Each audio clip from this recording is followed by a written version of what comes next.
Good morning, ninjas. Welcome to Princess Ninja and Keto. Welcome to my daily vlog. Today's a little bit special. It's a lot special. Today I'm celebrating my 3 years living ketogenically and low carb. And today I'm going to talk to you about all of my successes. We're going to talk about scale and non-scale victories. Keto is neato, like a fat-sucking mosquito. Keto is neato, look at that ninja go. For those of you who've been here for a while, did you miss the song? Did you like it? Welcome to anniversary. 3 years. Okay, so in the beginning of this video, why it's still fresh in your brain, you saw a picture of me standing in like a fat sucker tank top, beige color. My hair's like all erect.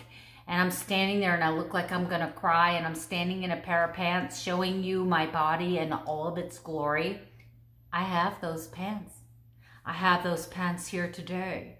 And I'm gonna show you what those pants look like. No, I'm not gonna try them on for you. Gosh, I'd get naked and yeah, they'd cancel my channel. So, we will keep some secrets. We will. These are the pants, guys. You can tell by the color of denim. You can tell by how lovely they are stretched out everywhere. See, they're all stretched out, right? Yes.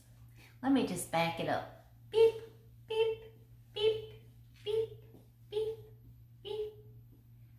I want you to first notice the length of these jeans, okay? So imagine how big I would have had to have been to fill these jeans out that I can wear them now here, and they would still be the right length, right? I had quite a bit of body. Next thing I want to show you is the difference in my waist circumference. But this isn't even that impressive. How do you like me now? This is holding my jeans sideways. These jeans, as you can see in that picture, are skin tight on me. But that's not even the most impressive part. What you gonna do with that big fat butt? Oh, wiggle, wiggle, wiggle. Wiggle, wiggle. Can you believe how big my butt was? I had booty for days, guys. Booty for days. So I have a cheat sheet here. If you see me looking down, I'm sorry it's not visually professional. Oh, maybe I can sit it here and make it look like I'm looking. Oh. Keto has also made me smarter. No, that's probably just the fact that I've made 1,000 videos on YouTube now. Thank you all for being here. This is a great day. I'm trying to contain my excitement, and so I'm trying to be funny. I'm trying to keep me from getting, because I get super emotional. But I'm gonna try not to get emotional today, right? I'm sensitive. I'm a very sensitive person. Okay, so I started this journey, the keto part of this journey. I actually started a weight loss journey 6 years ago. I tried Weight Watchers, I tried loseIt.com, I tried MyFitnessPal, I tried vegan, I tried vegetarian, I tried eating for your blood type, I tried DNA weight loss. All of the videos are on YouTube, right? None of them worked. I'd lose a few pounds, but then I'd have a binge, then I'd have problems getting back on, and then I'd get back on, and then I'd binge, and it was just this vicious cycle of yo-yo dieting. Using food as both a reward, free food, and punishment. You're fat, don't eat, you should starve yourself, right? So that was kind of the mental state that I was in. I was a binge eater. I was a closet binge eater. So I was the one person that would go through the drive-through, order like I was ordering for 2 people, then pull off in the parking lot somewhere inconspicuous, eat all the food, go home, and then cook dinner. Because people didn't understand why I was so hungry all the time. I didn't understand why I was so hungry all the time, but I knew that I just kept getting bigger and bigger and bigger, more and more embarrassed all the time. So I found keto, and I found keto out of pure desperation at a weight of 221.6. I had an HbA1c of 6.7, and a fasted blood glucose ranging between 127 and 135, and that was while taking 2,000 milligrams of metformin. I was on a blood pressure medicine, and I was on a statin also because I was a clot risk because of the atrial fib. I'm now a pacemaker patient, so I have a pacemaker. And my arrhythmia has improved incredibly, and I'm happy to tell you that I am now 51 years old, off all medications. But let's talk a little bit about those stats. I have gone from a fasted blood glucose of 127 to 135 while taking medication to a fasted blood glucose between 80 and 90. I have gone from an HbA1c of 6.7 to 5.3.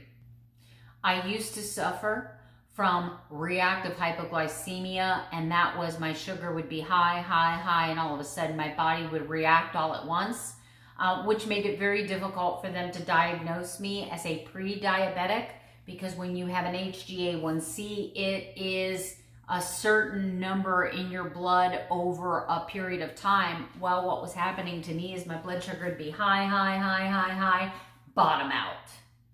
High, bottom out.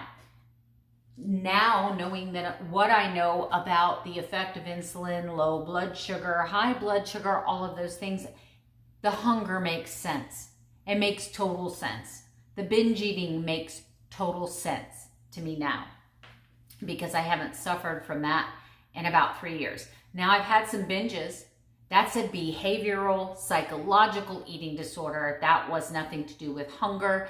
That was me self-destructing. That was me practicing bad old addictive behavior. But we're gonna move past that. I'll talk about that a little bit later.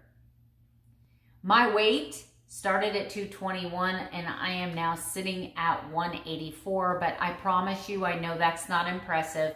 I have lost more inches and sizes, as you can see by my pants. That's why I celebrate those types of things, because I'm not that girl on YouTube that can say I've lost 200 pounds. Number one, I didn't have 200 pounds to lose.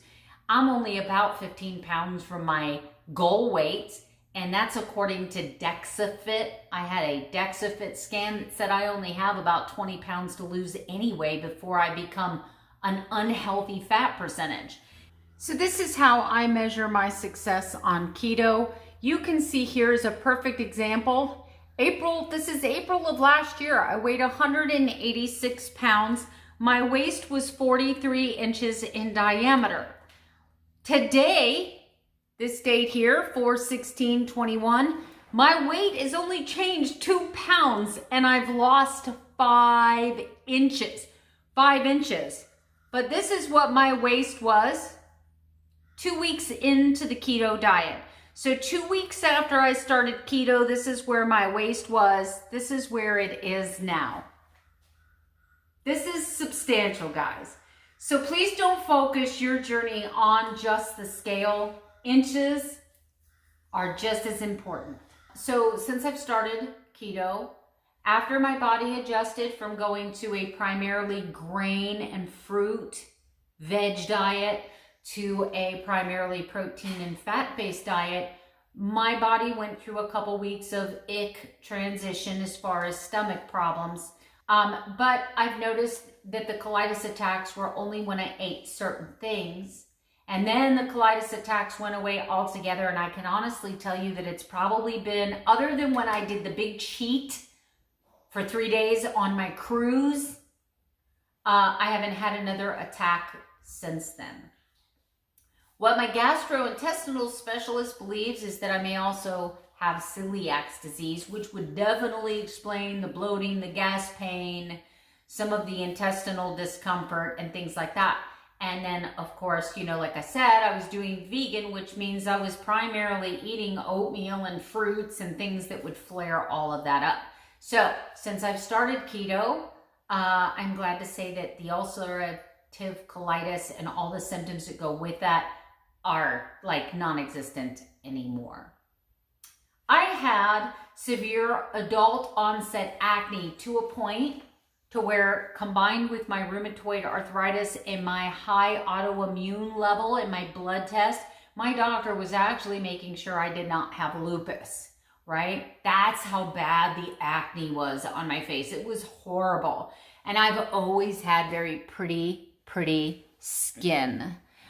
Even as a teenager, I'd get the occasional pimple when I would have my menstrual cycle, or if I would eat too much junk, right? But for the most part, my skin has always been very soft, always very beautiful, very pretty color. And all of a sudden at age 42, bad adult acne. Within 2 months of starting keto, my face was clear. Like, other than the occasional, like I have one right now, the occasional pimple that I'll get from time to time for whatever reason. I think this is a dairy. I had a lot of dairy the other day, which I think is also why I'm up on the scale a little bit today. I'm sensitive to dairy. But anyway, I usually will get one of these pimples if I eat a Lily's chocolate bar, if I eat an Enlightened ice cream, even though they're keto friendly. My food shows on my face, right? Right. But my adult onset acne that was so bad it scarred my skin, right, has totally gone away since starting keto. My portion control is so much better. I find it hard to sit down and binge on hard-boiled eggs. However, it's a weird phenomenon. I can eat some deviled eggs now. I can eat some deviled eggs. But it's hard to sit down and binge on a steak. It's hard to sit down and binge on 8 sausage links. It's hard to sit down and binge on, oh, let's have a big bowl of scrambled eggs. I have found that the foods, I love the foods. I'm not disparaging the foods. I love the foods, but I find it's just so hard to binge eat high protein, high fat foods. I find that almost impossible. That's why I've had to stay away from nuts and seeds and things like that, because those are trigger foods for me. They're munchy type foods for me. They're binge type foods for me. But when we talk about a simple stripped down, strict keto, where it's just meats, fish, vegetables, green leafy vegetables, you know, I find it hard to binge on those things. Like, hey, let's sit down and eat an entire stalk of celery. I mean, like, who does that? I guess you could, but yeah. So I found that the portion control is a lot better because, of course, fat and protein are way more satiating than carbohydrates are. I find that I sleep better at night. I attribute this to the fact that I have reversed type 2 diabetes. Therefore, I'm probably not suffering from low blood sugar crash at 2 to 3 a.m. because before I started keto, I used to wake up every morning between 2 and 3 p.m. and I would just be like dripping with sweat, almost like a night sweat from hormone, but I know that's not it. Come to find out, I was suffering from what's called dawn phenomenon. My doctor had me do a series where I set my alarm at 2 a.m. every morning and tested my sugar at 2 a.m. and at 4 a.m. and at 6 a.m. And he was able to determine after doing that for an entire week that I suffered from dawn phenomenon. There were times at 2 o'clock in the morning that I was waking up with a blood sugar of 180, 190, even though when I went to bed, my blood sugar was only like 120, right? So my blood sugar was taking a serious rise, but then what would happen is because I suffered from reactive hypoglycemia, I'd get that crash in the morning. That's why when I ate breakfast, it just felt like I could not get enough to eat. But once again, that was before keto. I don't suffer from that anymore. My heart arrhythmia has to be one of my biggest, most amazing transformation. I think in part because I've lost a lot of weight, which has reduced the strain on my body physically. I sleep better, and sleep is so important to health. My hormones are better regulated now. I'm on the other side of perimenopause. I am postmenopausal officially. I think a lot of things put together have contributed to this, but I had my pacemaker for 2 years before I started keto, and my pacemaker paced my heart at 40 to 50%, which means that 40 to 50% of the time, if I wouldn't have had a pacemaker, my heart would not have beaten, right? I was suffering from heart rates that would drop bradycardiac into the 30s and 20s before my pacemaker. My pacemaker, all it does, it's not a defibrillator, it's just a pacemaker. Most of my problem is with the bradycardia side of my heart. However, I also suffer from supraventricular tachycardia and atrial fib. The problem is that when my heart does go bradycardia, I suffer from what's called bradycardia syncope, which means that I pass out. I have the pacemaker, and for 2 years before I started keto, they know what my heart's been doing. And they have seen a 30% improvement, that's substantial, over the amount of arrhythmia that I'm having, which means that since I started keto, the arrhythmia in my heart has been reduced by 30%.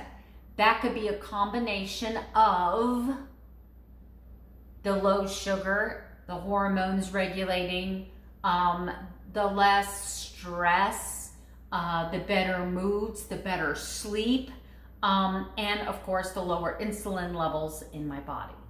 I used to suffer from chronic pitted edema, which means that every single day that I came home from work, and I've always traditionally worked jobs that I was on my feet or that I was out walking, physical activity. I've lived in the state of Florida, which means I've also been prone to and subject to high humidity and high temperatures.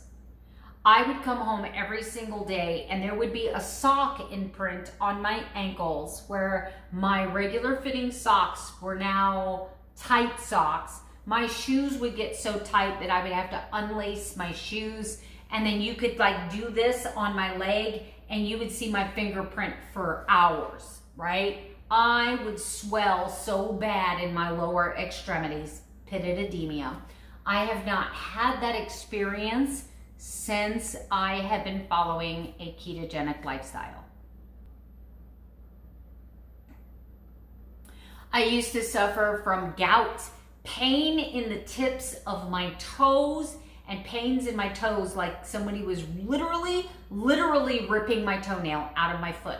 To wear a shoe that touched the end, I used to have to keep my toenails cut super short, because if my shoe touched the tip of my toenail, I was in excruciating pain. And since I've been on keto, that has gone away. Most of all, again, related to blood sugar spikes and hypoglycemia, I used to suffer from chronic headaches somewhere between 2 and 3 o'clock, along with really chronic fatigue every single day between about 2 and 3 o'clock in the afternoon. Because I didn't know then what I know now about blood sugar, I would always depend on a heavy sugar or carbohydrate snack to pick me up, right? That's that instantaneous sugar high, right, that I was looking for. And then I would suffer the reactive hypoglycemia around dinner time, bringing my sugar to a crash. And then I would find myself binge eating at dinner time, really confused, really disappointed and upset about why am I so hungry all the time, right? That was a reoccurring theme throughout my whole adult life, that now I understand, being on keto and eliminating sugar and reducing the carbohydrates in my nutrition plan. So those are the big highlights in my 3 years of my ketogenic journey.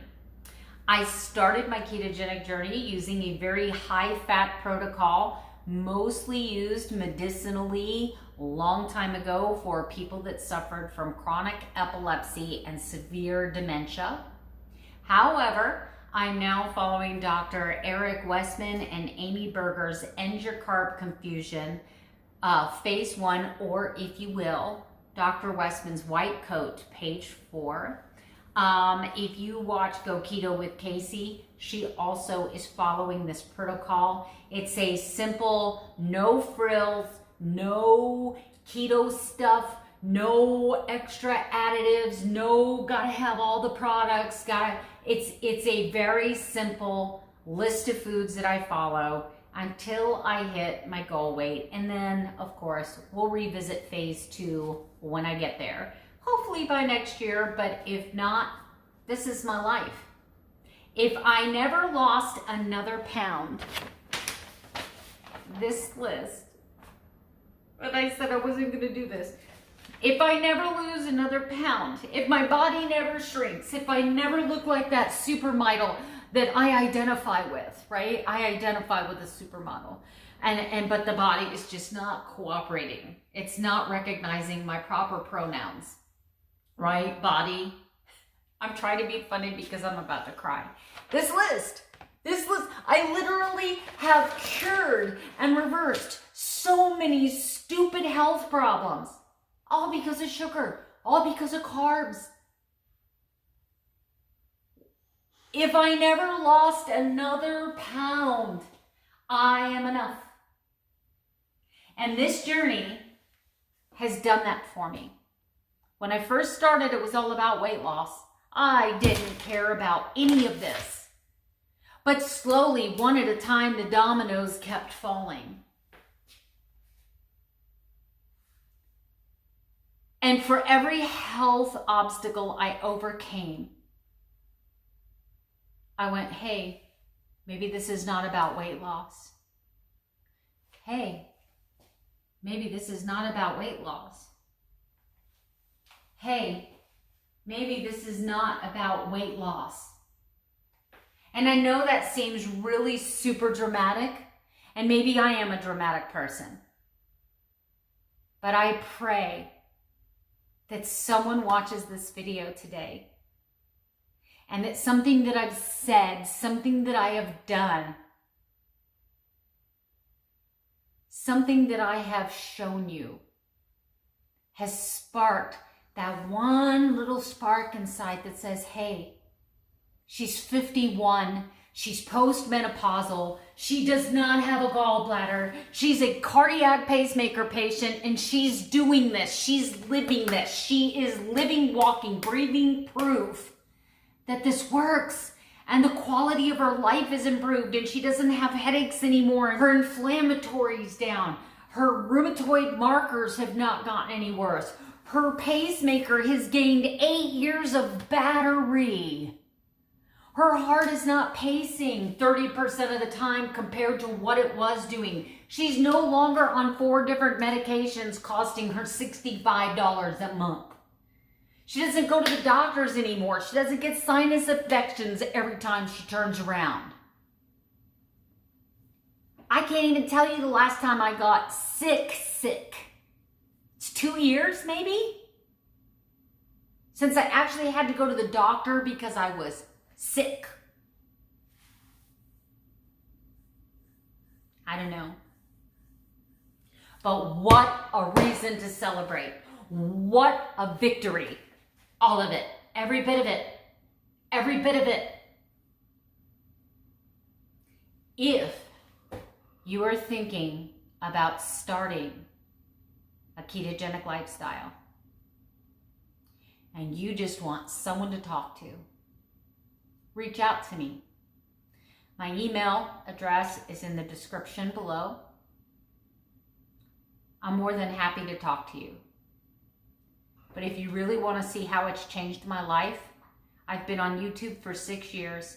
I have over 1,000 videos following all of these crazy fad diets, spinning my wheels. I have good days, I have bad days, emotional days. But today, I claim victory. I claim success. This is it. This is it. This is my life.